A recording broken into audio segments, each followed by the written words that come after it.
Bonjour à tous, je suis Claire, votre analyste pour belgianinvestor.be. Voici la mise à jour en vidéo de mon avis concernant le CAC 40 en collaboration avec FXM sur la MetaTrader. Tout d'abord, l'avertissement sur les risques, parce que je ne suis pas là pour vous faire des conseils d'achat ou de vente, simplement mon avis technique sur l'évolution du marché. Il n'y a aucune recommandation ici. C'est à vous de faire donc vos propres choix en question de votre money management, et je vous conseille également de passer par un compte démo pour établir des stratégies avant de tester celle-ci en réel. Alors moi, la technique que j'utilise, c'est quoi? C'est l'analyse des impulsions. C'est une technique que j'enseigne également via le site Budget Investor. Cette analyse permet de voir les tendances et de suivre les tendances et également d'identifier les potentiels retournements afin de se protéger, sortir du marché ou au contraire y entrer si il y a un retournement de tendance. Les outils que j'utilise dans le graphique, ce sont les bandes de Bollinger, les canaux de tendance, les supports résistance et les moyennes mobiles. En dehors du graphique, il y a l'indicateur MACD, l'indicateur RSI, mais également l'OBV que j'utilise pour des actions. Alors, sur notre plateforme MetaTrader, on voit bel et bien l'évolution du CAC 40 depuis, vous voyez, le mois de janvier, ça n'a fait que monter. L'annonce du QE, la confirmation du QE du mois de janvier, nous a fait bel et bien monter le CAC 40 jusqu'aux 5000 points qui était l'objectif rêvé par tous les observateurs.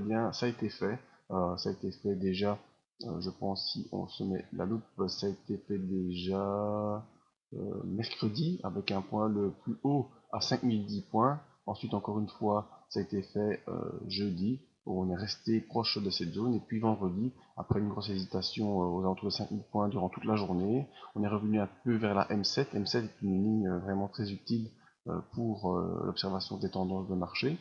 Ensuite, on a réaccéléré à la hausse au-dessus de cette M7 et on est clôturé sur le futur, en tout cas à 5022 points concernant le CAC 40. Donc il n'y a pour l'instant pas de signe de faiblesse sur le CAC 40 au niveau du graphique. Le prochain objectif technique étant placé vers les 5288. Alors on voit cette ligne ici rouge que je vous ai tracée qui est le haut du dernier canal ascendant, de ce canal-ci.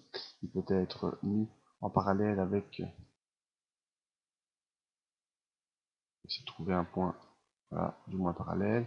Voilà, donc ce canal haussier qui tient le coup pour l'instant dans ses évolutions, et on voit bel et bien que le coup reste gentiment entre la bande de Bollinger supérieure et la M7, et chaque fois qu'il enfonce la M7 pendant une journée, bien il revient dedans la journée suivante.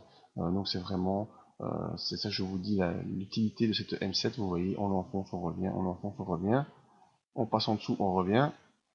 Ici on reste au-dessus, on reste au-dessus, on reste au-dessus, on passe en dessous, on revient, on passe en dessous, on revient.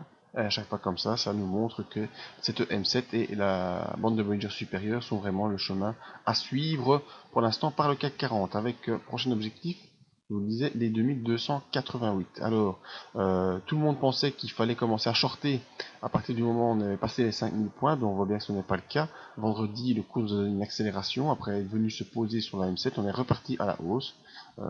Donc ce qui veut bien nous montrer que les 5000 points qui auraient pu être un point d'entrée pour les shorteurs, ça n'a pas vraiment servi, ça n'a pas été utile. Ça aurait pu être utile si on avait eu une session de vendredi baissière qui avait enfoncé la M7, parce qu'on aurait une configuration un peu en étoile du soir ici, avec cette petite figure, une bougie blanche, une petite figure, une bougie noire. Donc cette présence d'étoiles du soir aurait pu donner une constellation plus importante. Mais ce n'est apparemment pas le cas pour l'instant, donc je ne conseille pas vraiment les shorts non plus. Pourtant, au niveau des indicateurs, on a des divergences. Pourquoi? Parce qu'on a déjà cette divergence baissière sur le MACD. Le MACD qui est clairement bien installé au-dessus de 0. Vous voyez déjà depuis un bon moment, on est gentiment installé au-dessus de 0, donc la tendance haussière est en place.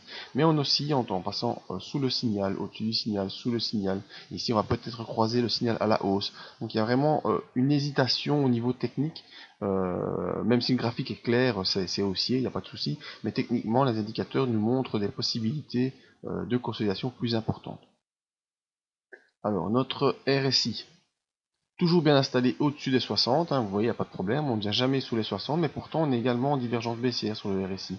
On n'arrive pas à faire des points hauts sur notre RSI.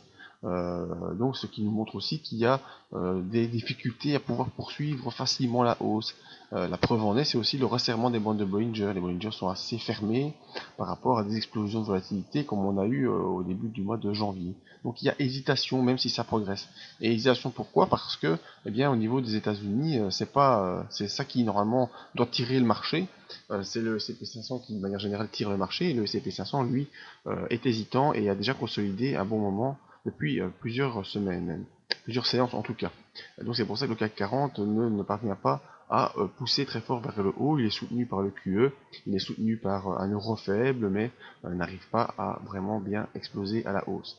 En termes de support, on a ce M7, donc vous connaissez maintenant l'utilité et le rôle, et on a également ce niveau des 4949, 4950, qui est une zone de support importante, mais également vous voyez que le bas du canal va maintenant coïncider avec la M20 qui pour l'instant se situe dans les 4896. Donc ce sont vraiment des points de repère essentiels à observer et qui pourront nous montrer une possible inversion de tendance haussière ou en tout cas une consolidation plus importante que ce qu'on a connu jusqu'ici. Pour l'instant, le CAC 40 toujours haussier, objectif 5288, et tant qu'on reste dans le canal, et bien voilà, vous connaissez les bornes à suivre.